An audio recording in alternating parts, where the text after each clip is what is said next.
Orang kaya simpan duit untuk buat duit. Orang biasa simpan duit untuk beli lifestyle. Fikir sikit. Orang kaya beli aset, duit masuk sendiri tiap bulan, baru enjoy lifestyle.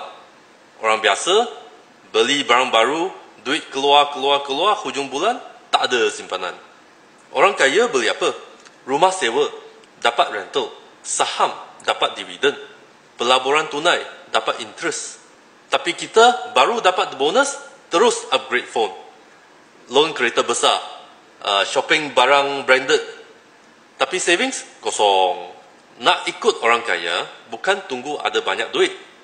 Kena ikut flow yang betul. 1. Simpan duit. 2. Buat duit dari simpanan. Invest.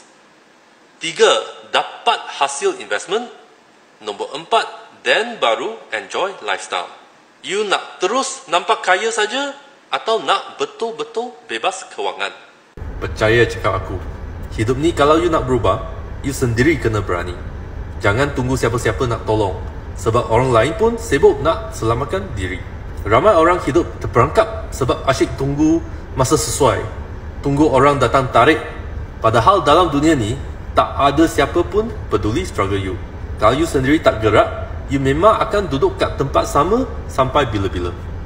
Aku pun pernah rasa stuck. Asyik tunggu orang bagi peluang. Tunggu orang nampak usaha aku. Tapi, makin lama aku tunggu, hidup aku tetap tak ke mana-mana. Dari situ, aku faham.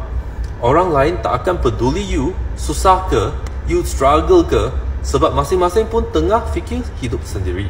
Nak tak nak, aku paksa diri bangun. Buat je apa yang mampu, walaupun sikit. Lama-lama, aku nampak jalan tu terbuka sendiri. Sebab tu, aku nak ingatkan, hidup ni tak akan berubah kalau you tunggu. Rezeki, peluang, semua tu datang bila you mula gerak. Kalau asyik tunggu orang, sampai mati pun you duduk kat tempat sama saja.